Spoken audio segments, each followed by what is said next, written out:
11,000 years ago, someone carved a human face into solid bedrock, and ever since, in the dark, it has been watching. This is Karahan Tepe, a rocky hilltop in southeast Turkey, and it may be one of the oldest things human beings ever built. It is older than the pyramids, older than Stonehenge, older than farming, older than the wheel, older than writing itself. It was found in 1997, when an archaeologist noticed the flat tops of buried stones poking through the soil. For years it sat in the shadow of its more famous neighbor, Göbekli Tepe, just 46 kilometers to the west. But when the digging finally began in earnest, what came out of the ground was like nothing else on Earth. More than 260 T-shaped pillars, many carved straight out of the living rock and left standing where they formed.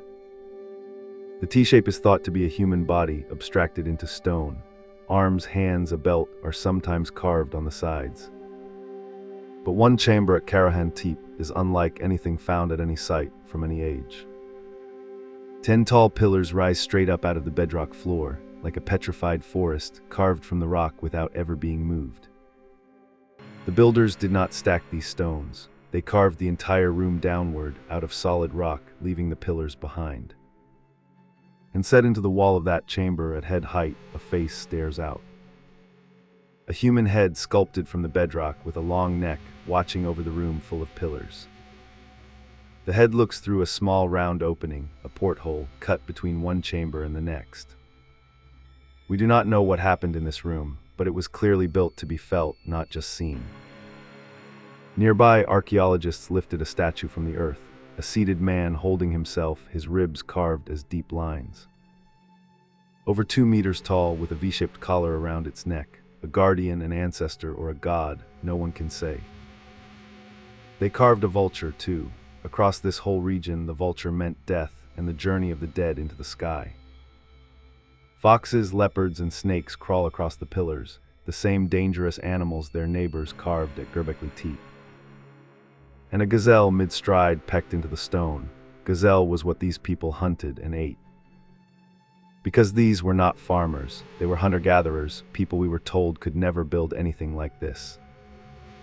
Yet they quarried, shaped, and raised tons of stone, and organized the labor of many hands to do it. And here is where Karahan Tepe breaks the story wide open. At Göbekli Tepe there were no houses, no hearths, no sign anyone actually lived there. It seemed to be pure temple. But at Karahan Tepe, archaeologists found the opposite, traces of daily life, homes, hearths, the debris of people living. Which raises the oldest question of all: did people gather to worship and only then build the first towns? Or did the town come first and belief grow up inside it? Karahan Tepe suggests the two were never separate at all.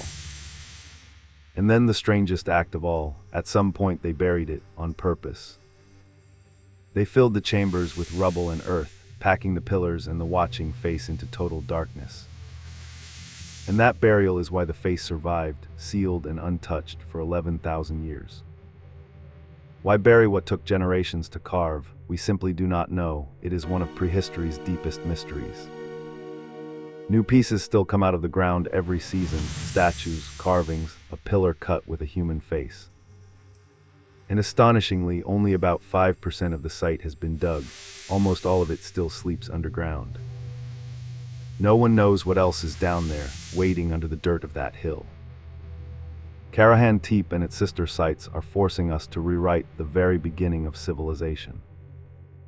Before farming, before writing, before history began, someone stood here and carved a face to watch over it all, and it is still watching.